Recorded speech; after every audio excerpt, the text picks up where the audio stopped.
Hello everyone, welcome back to my channel once again. I hope आपने charge of GST किया था। Last में हमने देखा था ईसीयू में एक बार आपको फिर से रिवाइज करा देती हूँ। ध्यान रखिएगा, ईसीयू में एक अमेंडमेंट थी एंड उसके अलावा दो तीन क्लैरिफिकेशन थी, दो क्लैरिफिकेशन एक्चुअली जो टीसीएस के साथ मैं आपको क्लियर करा दूंगी। टीसीएस एक बार हम कर लेंगे, वहां मैं आपको विद एग्जाम्पल क्लियर करा दूंगी। बट एक जो अमेंडमेंट थी ओमनी बस वाली वो हमने देख ली थी, बट स्टिल एक बार मैं फिर से आपको रिवाइज करा देती हूँ क्योंकि वो हमने इन ज्यादा डिटेल में नहीं देखा था चार्ट के थ्रू, उसमें कुछ ज्यादा है नहीं, बट स्टिल मैं आपको एक बार फिर से रिवाइज करा देती हूँ। हमने क्या देखा था ईसीओ के लिए हमने क्या देखा था। आपको हैट पहनकर कहाँ जाना है, रेस्टोरेंट में जाना है। हैट पहनकर कहाँ पे जाना है, रेस्टोरेंट में जाना है। H for house keeping services, A for accommodation, T for transportation, R for restaurant. क्या होता है यहाँ पर, जब भी ये सर्विसेज ली जाती है ईसीओ के थ्रू, जैसे ऐप के थ्रू आप क्या करते हो, ऐप के थ्रू आप लेते हो। मान लो आपने ट्रांसपोर्ट की सर्विसेज आप लेते हो, आप किसके थ्रू लेते हो, उबर के थ्रू लेते हो, है ना, उबर के थ्रू लेते हो। हाउस कीपिंग की आपने सर्विसेज लेनी है, आप अर्बन कंपनी के थ्रू ले रहे हो।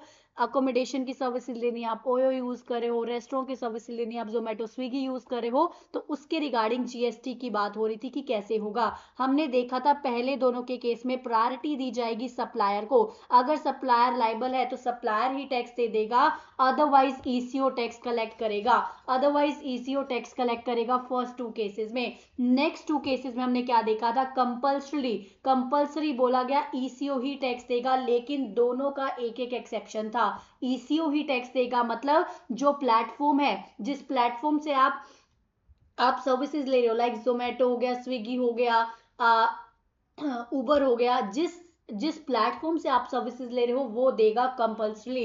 लेकिन एक एक्सेप्शन है। एक्सेप्शन क्या था एक्सेप्शन ये था कि ट्रांसपोर्टेशन के केस में पहले तो सारे ट्रांसपोर्टेशन यहां से कवर थे। उसके बाद इन्होंने अमेंडमेंट के थ्रू क्या बोला गया, यही अमेंडमेंट है जो मैं आपको पढ़ा रही हूं। क्या बोला गया, ओमनी बस को रिमूव कर दिया गया। सबसे पहले ओमनी बस को हटा दिया गया, फिर ओमनी बस के रिगार्डिंग एक एंट्री डाली गई कि अगर आप उसके थ्रू ओमनी बस बुक कर रहे हो एंड जो ओमनी बस का सप्लायर है that is a company. Omni बस का सप्लायर अगर कंपनी है, ध्यान रखना, अदर देन कंपनी है तो ये एप्लीकेशन नहीं है, तो उबर ही देगा, तो प्लेटफॉर्म ईसीओ ही देगा टैक्स। लेकिन अगर आप ओमनी बस बुक कर रहे हो, द सप्लायर ऑफ ओमनी बस इज अ कंपनी, तो अल्टीमेटली जो टैक्स कलेक्ट कौन देगा, टैक्स ईसीओ कलेक्ट करके नहीं देगा, सप्लायर कंपनी ही टैक्स देने वाली है। तो यहां पर एक बार देख लो, ये लिखा ही हुआ है, विद इफेक्ट फ्रॉम 20 अक्टूबर 23 क्या बोला गया, tax on the services by of transportation of passenger transportation की सर्विसेज है, ट्रांसपोर्टेशन ऑफ पैसेंजर की जो सर्विसेज है उसमें उसमें क्या था, अगर ओमनी बस क्या हो रहा है, अगर ओमनी बस प्रोवाइड किया जा रहा है by a company through ECO, अगर कोई कंपनी दे रही है ओमनी बस को तभी कंपनी टैक्स देगी। अगर अदर देन कोई कंपनी है वो ओमनी बस दे रहा है तो ईसीओ ही लाइबल है टैक्स देने के लिए, ईसीओ ही लाइबल है टैक्स देने के लिए। रेस्टोरेंट की सर्विस में एक एक्सेप्शन थी, अगर कोई स्पेसिफाइड प्रीमाइसेस है, स्पेसिफाइड प्रीमाइसेस माना जिसका पर यूनिट पर डे का चार्ज है 7500, पर यूनिट पर डे का चार्ज इससे ज्यादा है, 7500 और मोर है, ग्रेटर देन 7500 है, टैरिफ जो है वो ग्रेटर देन 7500 है, तो उस केस में वो रेस्टोरेंट ही टैक्स देगा। ईसीओ के ऊपर इसकी एप्लीकेबिलिटी नहीं आने वाली है, ईसीओ के ऊपर इसकी एप्लीकेबिलिटी नहीं आने वाली है। आई होप आपको ईसीओ क्लियर हो गया होगा। अभी हम चलते हैं अपना कॉम्पोजिशन लेवी। यस, आज हम करने वाले हैं अपना कॉम्पोजिशन लेवी, फिनिश कर देंगे, ज्यादा टाइम नहीं लगेगा, अच्छे से डिटेल में इसको कॉम्पोजिशन लेवी को अपन फिनिश कर देंगे। Let me open the composition levy in the,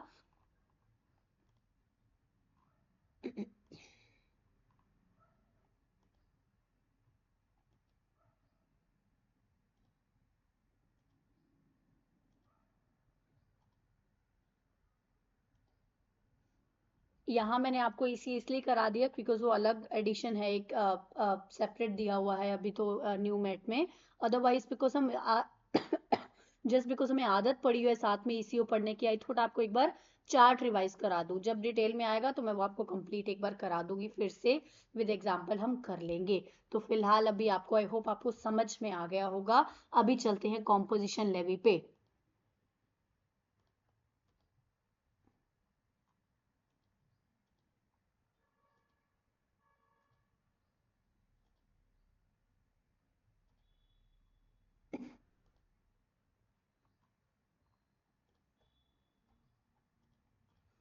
composition levy आती है सेक्शन नंबर 10 में। सेक्शन नंबर 10 में आती है कॉम्पोजिशन लेवी। इधर देखो फटाफट से, बस सुनते जाओ अच्छे से, उसको एब्जॉर्ब करते जाओ, आपको सब याद हो जाएगा। कॉम्पोजिशन लेवी आती है सेक्शन नंबर 10 में। किसके लिए है कॉम्पोजिशन लेवी? देखो क्या होता है, बहुत छोटे छोटे टैक्स पेयर है, बहुत छोटे छोटे बिजनेसमैन है जिनकी इनकम इतनी ज्यादा नहीं है। मान लो जिनकी टर्नओवर बहुत ही कम है, जी किसी की 20 लाख 30 लाख जस्ट ऐसी टर्नओवर है, वो मान लो मैक्सिमम 10% कमा रहा है, मैक्सिमम लेके चलते वो 10% कमा रहा है। 2-3 लैक्स अगर वो उसको कमा रहा है, 50 लैक्स ले लोगे तो 5 लैक्स कमा रहा है। अगर वो जीएसटी के कंप्लायंसेस करने बैठ गया, वो कहेगा मेरी आधी इनकम तो इसके कंप्लायंसेस में निकल जाएगी, तो वो क्या बोलते हैं, वो ये बोलते हैं कि हमारे लिए कुछ ऐसी स्कीम लाओ। तो गवर्नमेंट ने बोला छोटे टैक्स पेयर्स के लिए, छोटे टैक्स पेयर्स के लिए ऐसी स्कीम लेकर आते हैं जिनमें उनके कंप्लायंसेस ज्यादा नहीं होंगे, आप एक लमसम अमाउंट पर टैक्स पे कर छूट जाएंगे, टैक्स पे करके छूट जाएंगे। That is called the composition levy, that is called the composition levy. Composition levy बात करती है section 1, 10(1), 10(2) and 10(2)A। Composition levy लगने वाली है सेक्शन, ध्यान रखना हम 3 सेक्शन पढ़ने वाले हैं। सेक्शन 10(1), एक होती है 10(1), 10(2) की, एक होती है 10(2)A। 10(1), 10(2) की, देन होती है 10(2)A। 10(1), 10(2) किस पे लगता है? सबसे पहले उन लोगों के लिए जो गुड्स में डील कर रहे हैं, सबसे पहले उन लोगों के लिए जो गुड्स में डील कर रहे हैं, लेकिन आप सिर्फ रेस्टोरेंट की सर्विसेज अगर दे रहे हो तो भी आप 10(1), 2 में आ सकते हैं। बाकी जो बच गए वो आ जाएंगे 10(2)A में, ये बात आप ध्यान रखना। अगर कोई पर्सन गुड्स में डील कर रहा है प्लस रेस्टोरेंट की अगर सर्विसेज है तो ठीक है, हम 10(1), 2 में दे देंगे, क्योंकि पहले 10(2) बहुत बाद में आया। जब 10(1), 2 आया तो उन्होंने सिर्फ रेस्टोरेंट की सर्विसेज को अलाउ किया था, अदर सर्विसेज को अलाउ नहीं किया था। सबसे पहली बात ध्यान से देखिएगा, लाइन वाइज पढ़ते चलेंगे ताकि कुछ छूटे नहीं। क्या है? सबसे पहले जो कॉम्पोजिशन स्कीम है वो वॉलंटरी एंड ऑप्शनल स्कीम है। आप अपनी मर्जी से चाहो तो चूज कर सकते हो composition scheme. This is a voluntary scheme, कोई मैंडेटरी नहीं है। भले आपका टर्नओवर 10 लाख क्यों ना हो, 2 लाख क्यों ना हो, if you want to go for a normal scheme, normal taxpayer, you can go for that too. This is a voluntary scheme, this is an option given by the government to you. It's up to you whether you want to opt this option or you don't want to opt this option. ये आपके ऊपर completely depend रहने वाला है. So this is a voluntary and the optional scheme. आप चाहो तो लो, ना चाहो तो आप regular scheme में भी जा सकते हो।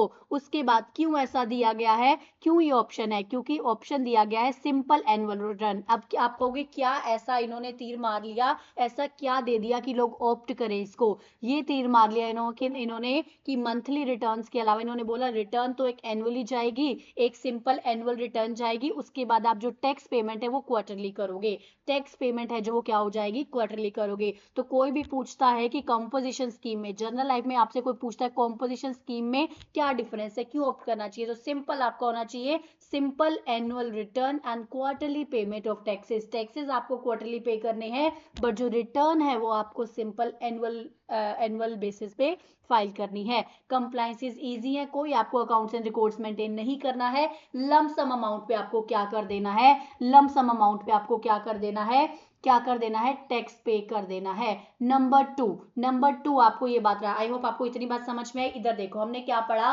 10(1), 2 में हम बात करेंगे गुड्स के सप्लायर्स की प्लस रेस्टोरेंट के सप्लायर की। 10(2)A में अदर वाले हम बात कर देंगे। कौन बच के, जो अदर सर्विसेज वाले हैं वो बच के वो वहां जा सकते हैं, या फिर जिनकी कुछ एक्सेप्शंस है अभी हम पढ़ेंगे, वो यहाँ नहीं ऑप्ट कर पाए तो वो वहां ऑप्ट कर लेंगे। तो ये हो जाएगा, ठीक है। उसके बाद आता है सिंपल एनुअल रिटर्न, एनुअली है बट टैक्स क्वार्टरली है। ध्यान रखना, अब आप ये सोचोगे हम तो देखते हैं क्वार्टरली कुछ करना होता है, क्वार्टरली सिर्फ टैक्स देना होता है लेकिन जो रिटर्न है वो एनुअली जाती है। कंप्लायंसेस बहुत इजी हैं, आपको अकाउंट्स एंड रिकॉर्ड्स मेंटेन करने की जरूरत नहीं है, अकाउंट्स एंड रिकॉर्ड्स मेंटेन करने की जरूरत यहाँ पर नहीं है। एक चीज मुझे यहाँ समझानी है, उसके बाद हम सीधा चलेंगे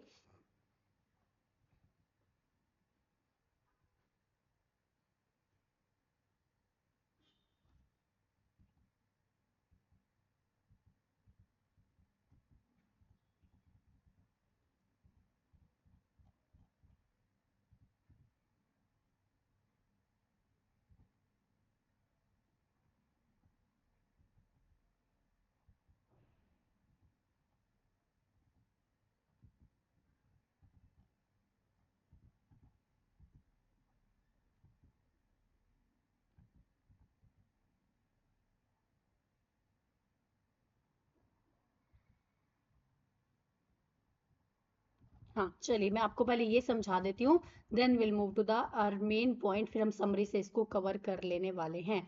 चलिए क्या बोलता है यहाँ पे, सबसे पहले हमने देखा था, सबसे पहले आप पढ़ोगे बाकी चैप्टर्स में, रजिस्ट्रेशन चैप्टर्स में भी हम देखेंगे कि कुछ होते हैं स्पेशल कैटेगरी स्टेट्स, कुछ होते हैं special category state. Special category states का मतलब क्या, स्पेशल कैटेगरी स्टेट्स का मतलब क्या, उनकी लिमिट्स कुछ अलग हैं। स्पेशल कैटेगरी स्टेट्स का मतलब क्या, उनकी लिमिट्स कुछ अलग हैं।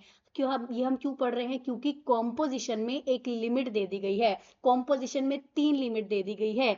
एक लिमिट है अप टू 1.5 करोड़, एक लिमिट है अप टू 1.5 करोड़, एक लिमिट है 75 लाख, एक लिमिट है 50 लाख। तो क्या है, 1.5 करोड़, 75 लाख, 50 लाख। देखो 50 लाख तो जो है वो 10 to A वालों के लिए है, 50 लाख तो है वो किसके लिए है, 10 to A वालों के लिए, जो अलग से हम सेक्शन अभी पढ़ने वाले हैं। लेकिन 10.1 10.2 में क्या बोला गया, बाइफिकेट कर दिया स्पेशल कैटेगरी स्टेट्स को। Not all the special category state, not all the special category state.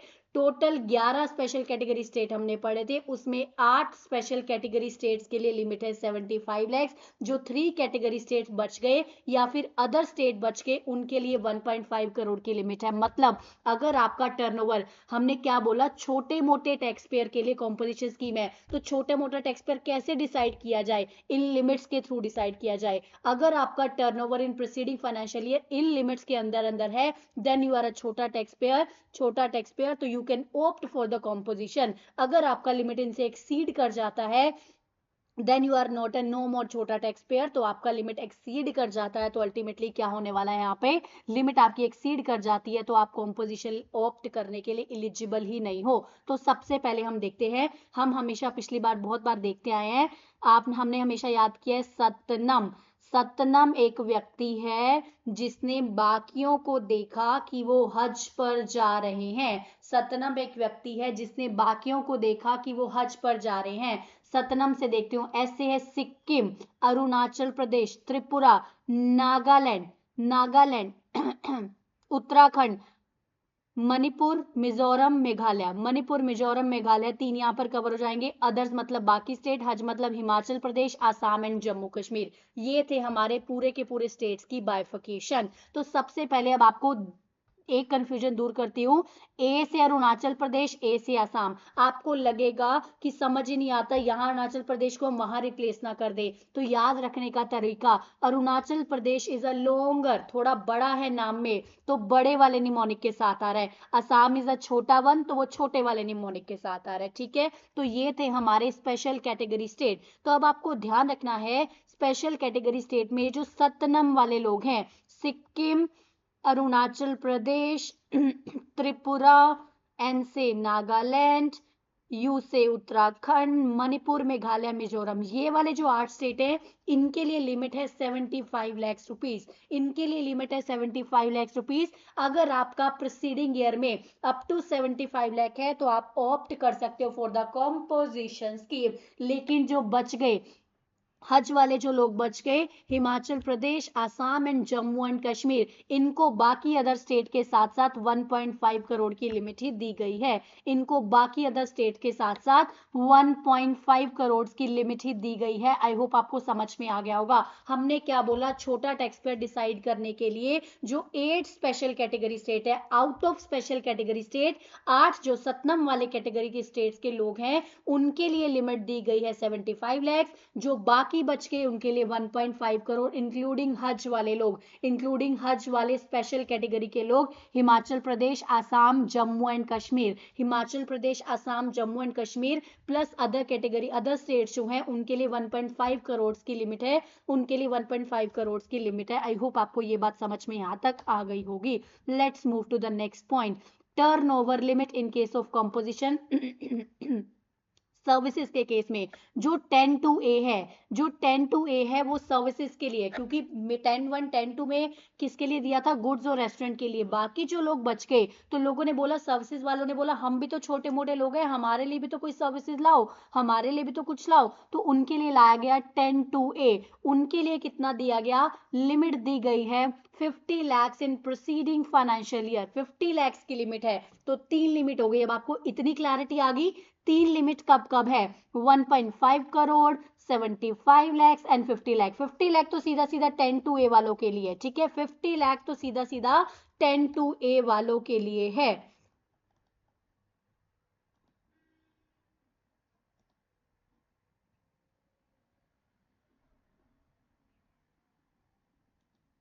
Ten to ए वाले लोग कौन है, देखो 10 to A वाले लोग कौन है, फटाफट से देख लेते हैं। Not with standing anything contain, क्या बोल रहा है जिसको 10(1) 10(2) में एलिजिबल नहीं है, जो पर्सन 10(1) या 10(2) में एलिजिबल नहीं है स्कीम लेने के लिए और जिसकी एग्रीगेट टर्नओवर पिछले साल में 50 लाख से नहीं ज्यादा है, तो वो ऑप्ट कर सकता है 10 to A, वो ऑप्ट कर सकता है 10 to A। अगर अगर वो ये सब चीजें नहीं है, मतलब इसके लिए भी एक्सेप्शन है, कौन एलिजिबल नहीं है, एक्सेप्शन हम पढ़ेंगे, एक्सेप्शन हम पढ़ेंगे। मतलब आप 10(1) 10(2) में नहीं आते तो आप 10 to A में ले सकते हो। तो अभी हमने क्या पढ़ा अभी हमने क्या पढ़ा, 10 to A वालों के लिए लिमिट कितनी है, 50 लाख की लिमिट है in the preceding financial year, 50 lakh की लिमिट है in the preceding financial year. लेकिन अब हम जब बार बार बात कर रहे हैं, बार बार बात कर रहे हैं, हमने देखना है पिछले साल का एग्रीगेट टर्नओवर, पिछले साल का एग्रीगेट टर्नओवर हमने चेक करना है। तो हम देखना चाह रहे हैं कि एग्रीगेट में क्या क्या, एग्रीगेट में क्या क्या होना चाहिए। सबसे पहली बात, एग्रीगेट बेसिस की जो टर्नओवर है टू चेक द लिमिट, वो पैन लेवल पे होती है। वो जितने भी स्टेट्स की हैं सबको मिला दो पैन लेवल सेलिंग, तो आपने चेक करनी है। तो एग्रीगेट टर्नओवर क्या है, एग्रीगेट टर्नओवर पैन बेसिस पे चेक होती है। मतलब आपने एक स्टेट में रजिस्ट्रेशन लिया, दूसरे स्टेट में लिया, तीसरे स्टेट में लिया सेम पैन पे, तो सबको ऐड करके आप चेक करोगे। तो कैसे चेक करेंगे एग्रीगेट टर्नओवर, एग्रीगेट टर्नओवर कैसे चेक करेंगे, देखो सबसे पहली बात टैक्सेबल सप्लाईज को ऐड कर दो, एग्जम्प्ट सप्लाईज को ऐड कर दो, एक्सपोर्ट को ऐड कर दो, इंटरस्टेट सप्लाईज को ऐड कर दो, सारी सप्लाईज को टैक्सेबल, एग्जम्प्ट, एक्सपोर्ट, इंटरस्टेट को ऐड कर दो। सप्लाईज को ऐड करने को हम बोलते हैं टाई करना, इनको टाई कर दो, ऐड कर दो आपस में, तो टाई की सारी चीजों को ऐड कर दो। T4 taxable, I4 interstate, E4 tie square, E4 exempt and export supply. लेकिन कुछ चीजों को एक्सक्लूड करना है। एक्सक्लूड क्या करना है, एक बात मुझे बताओ, हम कॉम्पोजिशन स्कीम, हम चार्ज ऑफ जीएसटी सॉरी पढ़ के आए हैं, तो एक बात बताओ, जब आपने आरसीएम में टैक्स दिया, आप एक बड़े बिजनेस एंटिटी थे, आपने एडवोकेट से सर्विसेज लेके आरसीएम में टैक्स दिया, तो एक बात बताओ, जस्ट बिकॉज मैंने आरसीएम में टैक्स दिया, just because I am paying the tax to the government, क्या मैं उस सर्विसेज की सप्लायर बन गई, क्या सर्विसेज देने वाली ही मैं बन गई just because I have paid the tax to the government?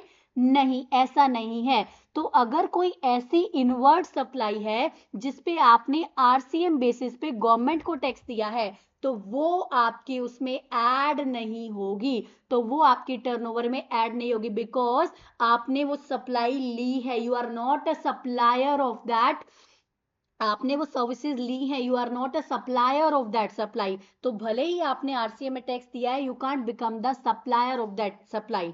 तो क्या हो जाएगा उसके बाद, अगर कोई ऐसे टैक्सेस हैं तो वो भी एक्सक्लूड करने हैं जो जीएसटी वाले हैं, क्योंकि हम उसी के लिए सब कर रहे हैं, तो जीएसटी के टैक्सेस को एक्सक्लूड कर देना है। तो इतनी बात समझ में आई, एग्रीगेट टर्नओवर में किस चीज को बांधना है, किस चीज को टाई करना है, taxable turnover, taxable supply, interstate supply, exempt and export supply. उसमें से हटाना क्या है, अगर कुछ इनवर्ट सप्लाई है आरसीएम की वो हटा दीजिए, अगर कोई tax including cess under GST लो उसको भी आप हटा दीजिए। अब सबसे बड़ी बात, सबसे बड़ी बात, मुझे एक बात बताइए, आप देख रहे हो, आप चेक कर रहे हो, मान लो आप चेक कर रहे हो, सबसे पहली बात, फॉर एग्जाम्पल छोटा सा एग्जाम्पल दे रही हूं, रजिस्ट्रेशन लिमिट अभी 20 लाख है, आप याद रखो बस, और भी होती हैं छोड़ दो, रजिस्ट्रेशन लिमिट 20 lakhs है। If you are crossing the 20 lakhs then you have to get yourself registered in the GST. इतनी बात समझो, ठीक है, इतनी बात तो हमें पता है, जीएसटी ये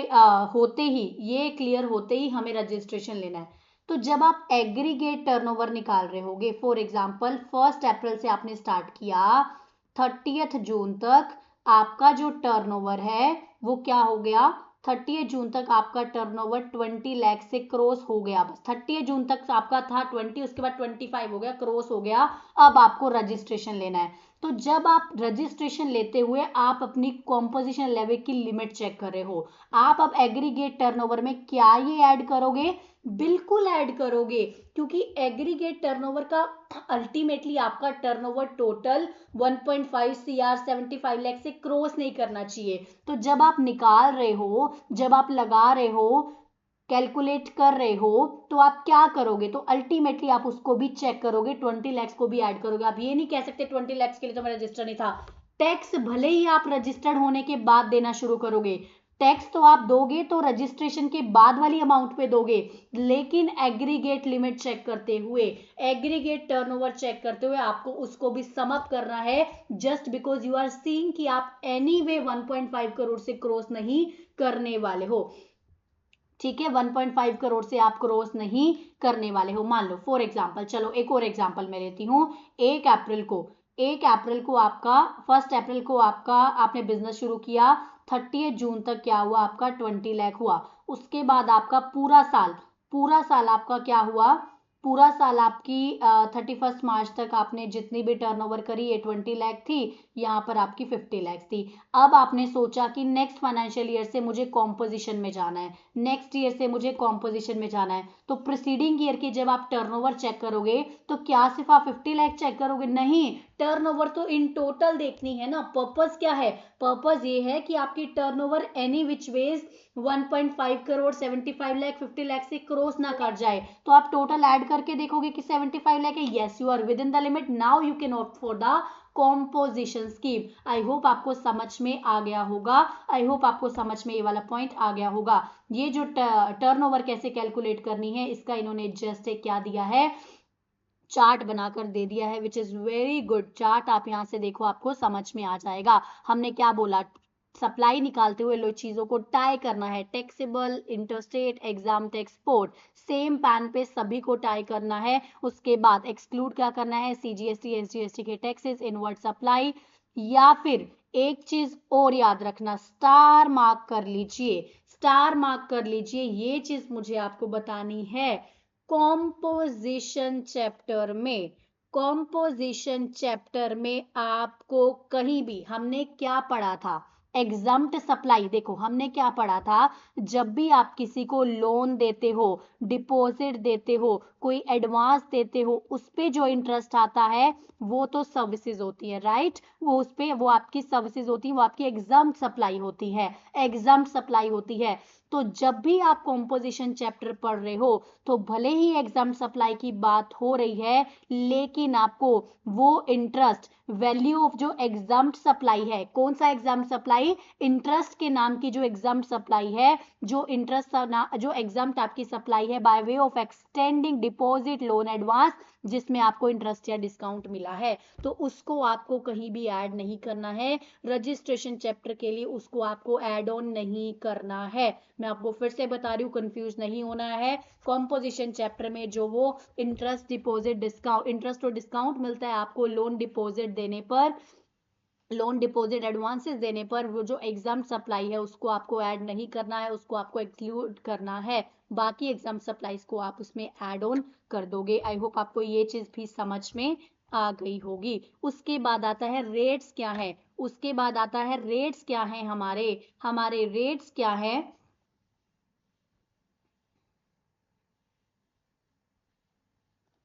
हमारे रेट्स क्या हैं जीएसटी के। सबसे पहली बात आती है, सबसे पहली बात आती है जीएसटी के रेट्स क्या हैं। रुको, ये मैं आपको,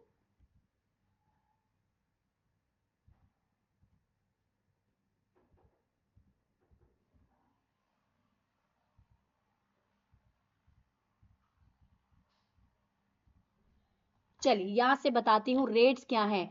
रेट्स हमारे लिए क्या रहने वाले हैं? रेट्स रहने वाले हैं गुड्स के लिए, गुड्स वालों के लिए, जो कॉम्पोजिशन स्कीम गुड्स वालों के लिए, प्लस उसके लिए जो 10(1)(2) में है, 10(1) और 10(2) वाली जो है स्कीम, उसके लिए क्या है? अगर मैन्युफैक्चरर है, अगर कोई मैन्युफैक्चरर है तो वो अपनी उस स्टेट की, देखो क्या होता है जब आप लिमिट चेक कर रहे हो, you have to check the limit PAN wise, लेकिन जब आप टैक्स पे करोगे तो टैक्स तो आप ईच स्टेट में पे करोगे ना, तो हर स्टेट की अपनी एग्रीगेट टर्नओवर, हर स्टेट की टर्नओवर निकाल के टैक्स दोगे। तो जब भी आप टैक्स निकाल रहे हो वो स्पेसिफिकली स्टेट वाइज हमको टैक्स निकालना है। अब देखते हैं रेट क्या है। अगर कोई मैन्युफैक्चरर है, अगर कोई मैन्युफैक्चरर है तो उनके लिए रेट है 1% ऑफ टर्नओवर।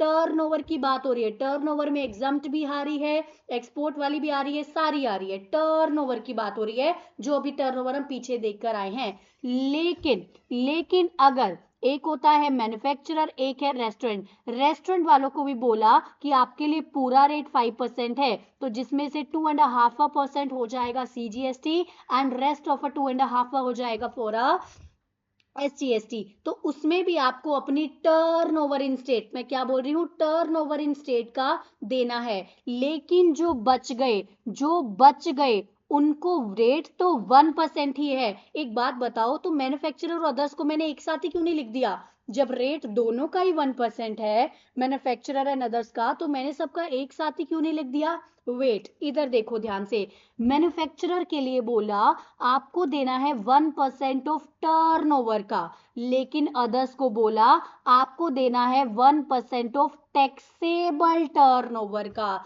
ध्यान रखिएगा, मैन्युफैक्चरर और रेस्टोरेंट के लिए 1% ऑफ टर्नओवर है, सिर्फ एक जगह जो बाकी अदर्स बच गए उनके लिए बोला गया आपको 1% ऑफ टैक्सेबल सप्लाईज का देना है। तो जो सेकंड वाली स्कीम है 10(2)A हम देख रहे हैं, अदर्स के लिए जो है उनके लिए क्या है, उनके लिए रेट है 6%, 3.3% CGST, 3% SGST, उसके लिए है टर्नओवर। अब आप बोलोगे यहाँ पे IGST क्यों नहीं आ रहा, IGST यहाँ पे क्यों नहीं आ रहा? तो यहाँ भी एक कैच है, IGST इसलिए नहीं आ रहा क्योंकि ये छोटी मोटी स्कीम उन्हीं लोगों के लिए है जो with in the state supply करते हैं, जो इंटर स्टेट सप्लाई नहीं कर रहे हैं। तो जो 10(2)A वाले लोग हैं उनके लिए रेट है 6% जो भी टर्नओवर का है। तो टैक्सेबल टर्नओवर सिर्फ अदर्स वालों के लिए है, टैक्सेबल टर्नओवर सिर्फ अदर्स वालों के लिए, जो ट्रेडर्स वगैरह जो इसमें कवर हो जाएंगे। आई होप आपको रेट का समझ में आ गया होगा, रेट का आई होप आपको समझ में आ गया होगा। तो जब आपको टैक्स देना है तो आपको टर्नओवर इन स्टेट निकाल कर देना है, टैक्स आपको टर्नओवर इन स्टेट निकाल कर देना है।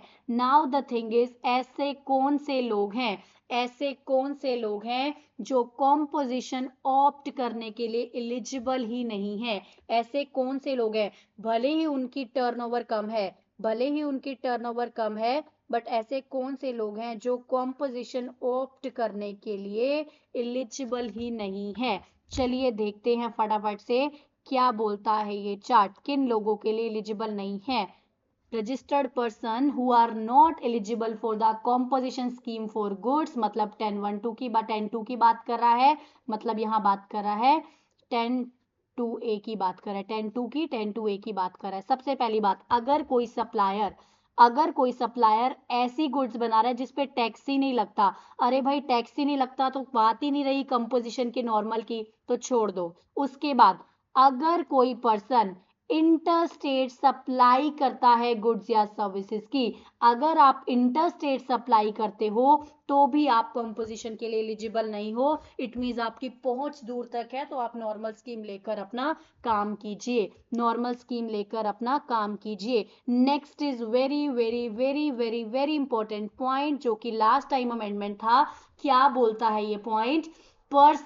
अगर कोई पर्सन क्या कर रहा है, ईसीओ के थ्रू क्या कर रहा है, any person supplying any services through ECO operator who is required to collect tax under section 52। देखो क्या है, पहले बोला जाता था अगर भले ही आप गुड्स दे रहे हो ईसीओ के थ्रू या आप ईसीओ के थ्रू सर्विसेज दे रहे हो, अगर आप ईसीओ के थ्रू कुछ भी दे रहे हो तो आप कॉम्पोजिशन स्कीम के लिए लायबल नहीं हो, you can not opt for the composition scheme. 1 second please.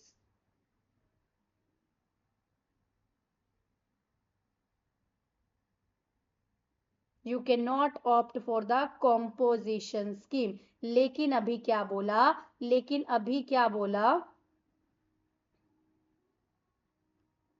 अभी क्या बोला कि अगर आप सर्विसेज वाले हो, गुड्स वाले हो, if you are a supplier of goods, आप ईसीओ के थ्रू गुड्स बेच रहे हो, देन इट्स ओके, जब तक आपका टर्नओवर लिमिट क्रॉस नहीं होता आप ईसीओ के थ्रू बेच रहे हो, आप कॉम्पोजिशन में आ सकते हो। लेकिन अगर सर्विसेज दे रहे हो तो you can not opt for a composition scheme if you are supplying through the ECO, services का सप्लाई कर रहे हो। उसके बाद अगर आप मैन्युफैक्चरर हो, किसके मैन्युफैक्चरर हो, हमने देखा था पति वाली चीजों के पहले हम देखते थे क्या था, उसमें क्या क्या था, मैन्युफैक्चरर की बात हो रही है। सबसे पहली बात को ध्यान से गांठ मार लो, मैन्युफैक्चरर की बात हो रही है, ट्रेडर की बात नहीं हो रही है। अगर आप पान मसाला, एरिएटेड वाटर, पान मसाला, एरिएटेड वाटर, टबैको, आइसक्रीम की अगर मैन्युफैक्चर हो, साथ में और चीजें क्या थी, fly ash brick, fly ash aggregate, fly ash block, brick of fossil, siliceous earth, building brick, earthen roofing tile, building वाली ब्रिक्स, अर्दन की टाइल्स, रूफिंग की टाइल्स। अब आप एक रूम में बैठे हो, क्या बोला, बिल्डिंग ब्रिक्स, अर्दन वाली टाइल, रूफिंग वाली टाइल, अगर इसके मैन्युफैक्चरर हो तो भी ऑफ नहीं कर सकते। उसके अलावा कुछ चीजें फ्लाई ऐश वाली थी, ठीक है, फोसिल मिल, सिलिकस अर्थ, ये सब चीजें हैं। उसके बाद क्या बोला गया, अगर कोई पर्सन कैजुअल पर्सन है, कैजुअल टैक्सेबल पर्सन है, प्लस नॉन रेजिडेंट पर्सन है, नॉन रेजिडेंट टैक्सेबल पर्सन है, एनआरटीपी है, मतलब सीटीपी एंड एनआरटीपी में आप आते हो तो भी आप कॉम्पोजिशन ऑफ नहीं कर पाओगे। उसके बाद सप्लायर ऑफ सर्विसेज, अभी तो हमने बोला था ये सेक्शन सप्लाई ऑफ गुड्स के रिगार्डिंग है, सप्लाई ऑफ सर्विसेज तो 10(2)A में आता है। तो देखो क्या होता है, अगर कोई पर्सन 10(2) में ही कॉम्पोजिशन में है, 10(2) में ही कॉम्पोजिशन में है, वो बेसिकली उसका मेन बिजनेस तो क्या है, गुड्स का है। लेकिन हो सकता है कई बार क्या होता है कि पर्सन छोटी मोटी सर्विसेज देता है, छोटी मोटी सर्विसेज देता है। अगर हम देखें अगर आप किसी ऐप से कुछ सामान मंगा रहे हो, वो आपको सामान तो सेल कर रहे हैं लेकिन साथ में आपको डिलीवरी सर्विसेज भी तो दे रहे हैं ना, they are giving you delivery services as well, तो इसको बोलते हैं मार्जिनल सर्विसेज। तो क्या बोला गया, भले ही आप 10(2) में हो, भले ही आप 10(2) में हो, still you can go for the marginal services, मतलब छोटी मोटी आप सर्विसेज अगर दे रहे हो तो हम ये मान लेंगे it's okay, you are not in eligible. तो छोटी मोटी सर्विसेज कितना, छोटी मोटी सर्विसेज होता है 10% of the turnover in state, जो भी 10% टर्नओवर है, और 5 lakh whichever is higher. मान लो मेरी टर्नओवर है 60 लैक्स, मेरी टर्नओवर है 60 लाख, क्योंकि 1.5 करोड़ तक तो मैं एलिजिबल हूँ। 60 लैक्स का 10% कितना हुआ, 6 लाख, और 5 lakh whichever is higher, उतना मैं मार्जिनल सर्विसेज दे सकती हूँ। मतलब अगर मेरे बिजनेस का 10% तक मैं अगर मेरे बिजनेस का 10% तक मैं सर्विसेज दे रही हूँ, means these are the marginal services that are necessary to give it to the people, so हम वो उसको अलाउ कर देते हैं। बट ध्यान रखना, ये जो मार्जिनल सर्विसेज का केस है वो 10(2) में ही है, 10(2)A में नहीं है, क्योंकि 10(2)A तो लिया ही सर्विसेज के लिए ना, तो मार्जिनल सर्विसेज किसको अलाउ की गई है, उसको दी जाएंगी ना जो कि गुड्स के लिए काम कर रहा है। तो 10(2) वालों को मार्जिनल सर्विसेज का फंडा दिया गया है, 10(2)A वालों को नहीं दिया गया है। तो यहाँ पर ये सारी चीजें सेम थी, क्या क्या था यहाँ पर, सारी चीजें बाकी सब सेम है। आई होप आपको समझ में आ गया होगा कौन कौन कॉम्पोजिशन ऑफ नहीं कर सकता है। देख लेते हैं एक बार ये वाला एग्जांपल, आपको अच्छे से समझ में आ जाएगा।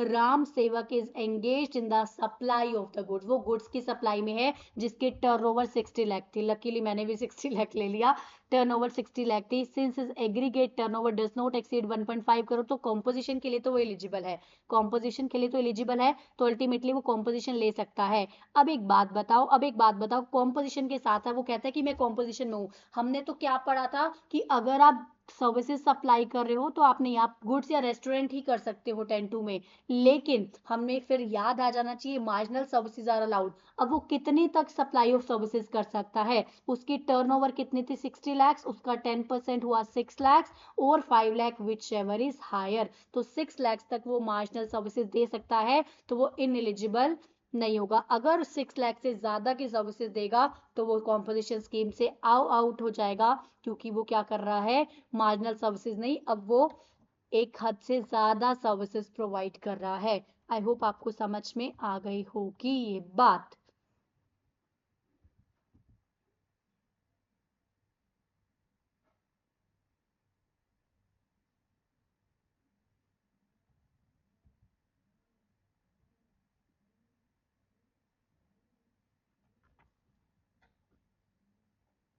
तो ध्यान रखना यहाँ भी आपने वो इंटरेस्ट वाली एग्जाम सप्लाई को नहीं लेना है, इंटरेस्ट वाली एग्जाम सप्लाई को आपने नहीं लेना है। बार बार मैं बोल रही हूँ, इस पूरे चैप्टर के लिए इंटरेस्ट या डिस्काउंट जो आपको मिला है एडवांसेस डिपॉजिट से लोन के लिए, उसको इग्नोर कर देना है।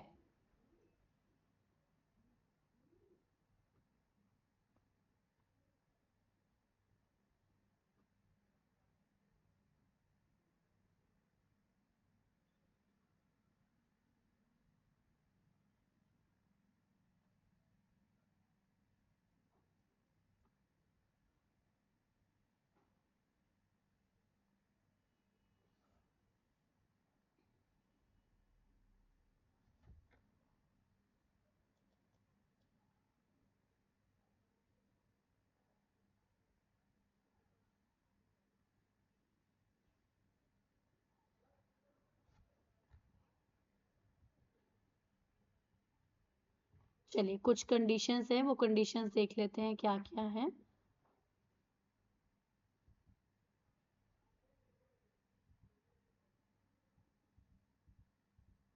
चल फटाफट से देख लेते हैं, इसको फिनिश करते हैं चैप्टर को, ज्यादा बड़ा तो नहीं है।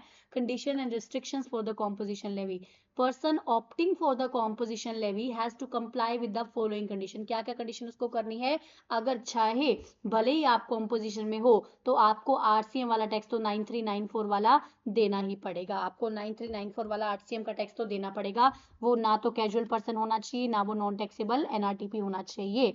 अब एक बात लिखो, एक बात ध्यान रखना, जो कॉम्पोजिशन टैक्सेबल पर्सन है वो दूसरों से टैक्स कलेक्ट करके नहीं दे सकता, वो दूसरों से कलेक्ट नहीं कर सकता। उसको जो भी टैक्स देना है वो अपनी आउट ऑफ द पॉकेट देना है, आउट ऑफ द पॉकेट देना है सबसे पहली बात। मतलब वो दूसरों से तो टैक्स कलेक्ट नहीं कर सकता।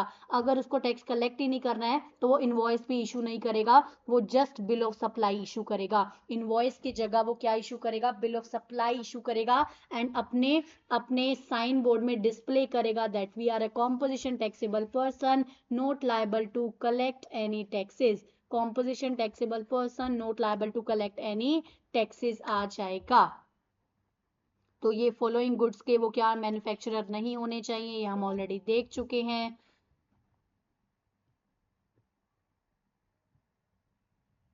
आई होप आपको याद हो रही होंगी चीजें। Intimation opting for composition scheme क्या है?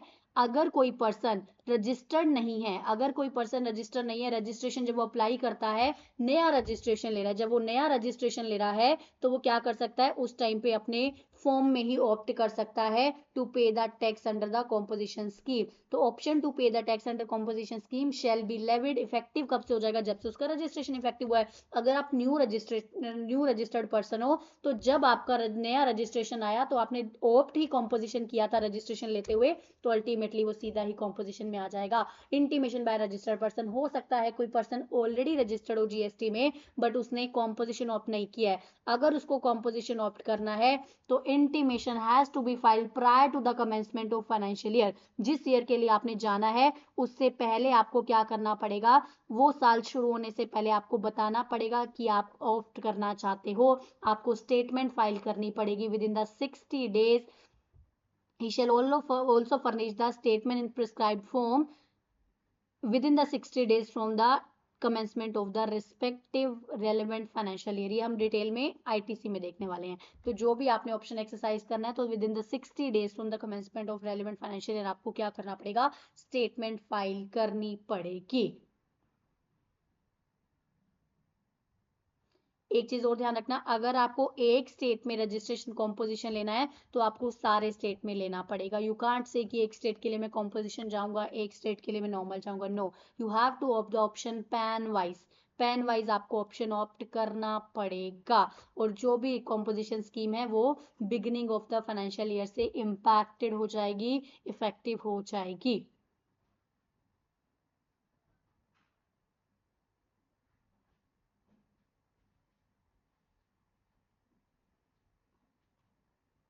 इंटीमेशन आपको पहले ही देना पड़ेगा। जो इंटीमेशन आपको पहले देना पड़ेगा, जो आईटीसी की स्टेटमेंट हम देखेंगे आईटीसी वाले चैप्टर में, जो भी हम देखने वाले हैं उसको आपको 60 डेज में देना, लेकिन इंटीमेशन आपने कि आपने कॉम्पोजिशन में जाना है वो इंटीमेशन आपको प्रायर देना पड़ेगा। Composition intimation for opting the to pay the tax under composition must be file prior to the commencement of the financial year. जिस साल के लिए आप जाना चाहते हो उससे पहले ही आपको कॉम्पोजिशन आपको इंटीमेशन देना पड़ेगा, yes you are going to go opt for the composition scheme.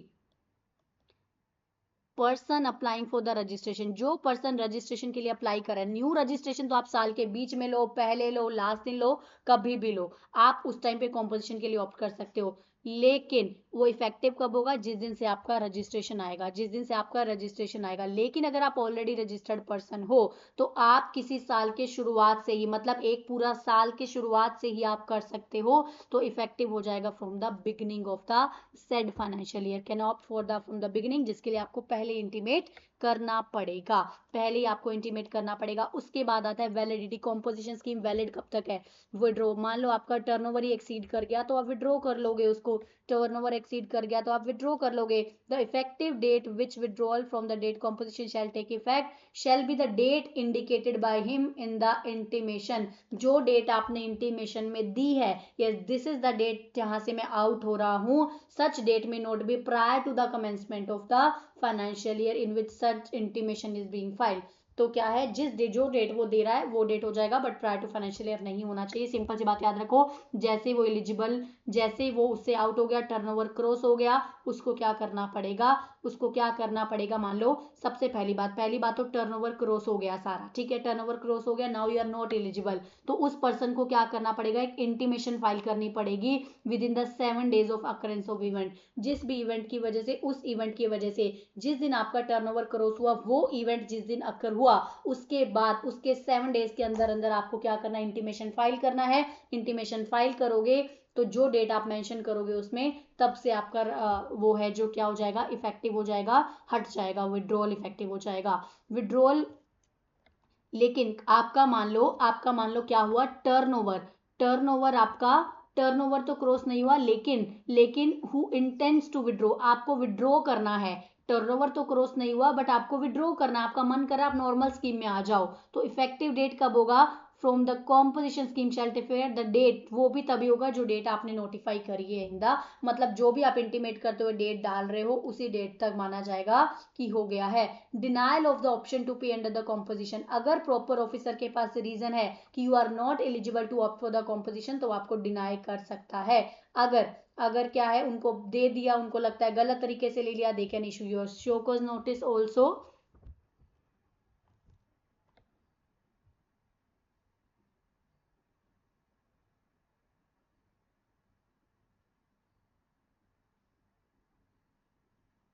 देखो क्या होता है, जब आपका सीज हो जाता है ना कॉम्पोजिशन, तो आपको अपने स्टॉक की डिटेल्स देनी होती हैं, आपको अपने स्टॉक्स वगैरह की डिटेल्स देनी होती हैं, तो ये वही बात कर रहा है। इन case of the above options, अगर ऐसा होता है कि डिनायल हो जाता है, तो आपको क्या करना पड़ेगा, अपने इनपुट, जो भी आपके इनपुट है, इनपुट बिल्कुल रो फॉर्म में है, सेमी फॉर्म में है, फिनिश गुड्स के फॉर्म में है, तो आप जिस दिन ऑप्ट कर रहे हो उसके, जिस दिन आपका विड्रॉ हो रहा है या डिनायल हुआ है, within a period of 30 days from the date of withdraw, आपको क्या करना पड़ेगा, देना पड़ेगा। ये हम आईटीसी में भी डिटेल में पढ़ लेंगे। उसके बाद ये हम ऑलरेडी देख चुके हैं कि अगर आपको कॉम्पोजिशन लेना है तो आपको अल्टीमेटली पूरे पैन पे लेना है, आप स्टेट वाइज नहीं जा सकते, और आप टैक्स कलेक्ट नहीं कर सकते, और आप आईटीसी भी नहीं ले सकते। मोस्ट इंपॉर्टेंट थिंग, आप आईटीसी भी नहीं ले सकते। हमने क्या बोला है, टैक्स का मतलब आपको आउट ऑफ पॉकेट टैक्स देना है। आउट ऑफ पॉकेट टैक्स देने का मतलब ही यही है कि आप आईटीसी नहीं ले सकते हो, आप आईटीसी नहीं ले सकते हो।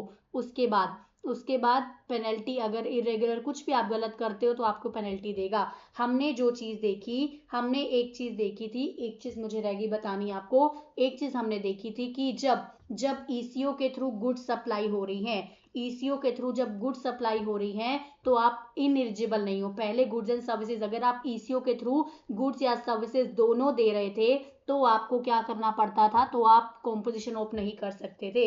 अभी बोला अगर आप ईसीओ के थ्रू गुड्स दे रहे हो तो आपको कंडीशन पूरी करनी है, तभी आप ऑप्ट कर सकते हो कॉम्पोजिशन स्कीम, आप ऑप्ट कर सकते हो। पहली बात तो ये बोली गई, भले ही आप ईसीओ के थ्रू गुड्स को सप्लाई करे हो, लेकिन आपको सारी सप्लाई इंट्रा ही करनी पड़ेगी, no inter state is allowed.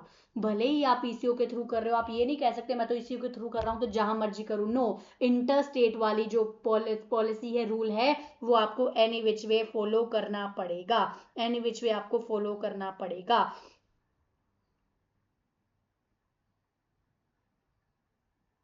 Eco को फॉलो करेगा ना, ईसीओ फॉलो करेगा, ECO has to follow the special procedure in respect of the supply of the goods. ECO try करेगा कि कोई भी इंटरस्टेट सप्लाई ना हो, वो कलेक्ट करेगा। ऐसा मतलब ये नहीं कि आप कॉम्पोजिशन में हो तो वो टीसीएस वगैरह कलेक्ट नहीं करेगा, ईसीओ के ऊपर लायबिलिटी है कि वो टीसीओ कलेक्ट करेगा, टीसीएस कलेक्ट करेगा, सॉरी, तो वो TCS collect any which ways करने वाला है। तो ईसीओ क्या करेगा, डिटेल्स भी देगा। ईसीओ क्या करेगा, जो भी सेल्स वगैरह हुई है, सप्लाईज की डिटेल भी देने वाला है, ईसीओ सप्लाई के डिटेल भी देने वाला है। ये ईसीओ के रिगार्डिंग था, but still I thought composition के साथ अटैच हो रहा है तो मैं ये आपको यहाँ पर पढ़ा दूं।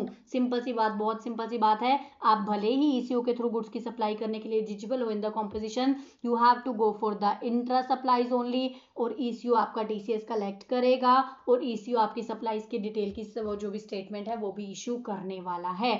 This is the over for the composition scheme. I hope आपको चैप्टर समझ में आया होगा, चैप्टर आपको अच्छे से याद हो गया होगा।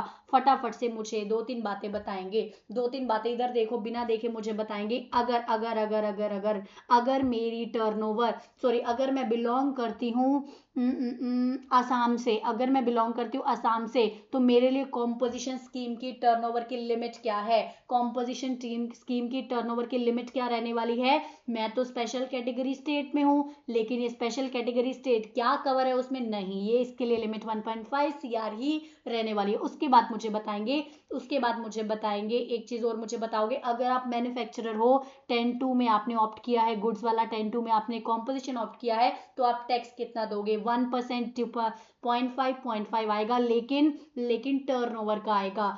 टैक्सेबल के लिए सिर्फ एक था, रेस्टोरेंट को छोड़ दो, सर्विसेज वालों को छोड़ दो, मैन्युफैक्चरर को छोड़ दो, अदर वाला जो 10(2) में हमने पढ़ा था, वो जो बच गए उनके लिए, ट्रेडर वाले जो लोग थे उनके लिए टैक्सेबल टर्नओवर की बात थी, वो टैक्स अपना देंगे टैक्सेबल टर्नओवर पे।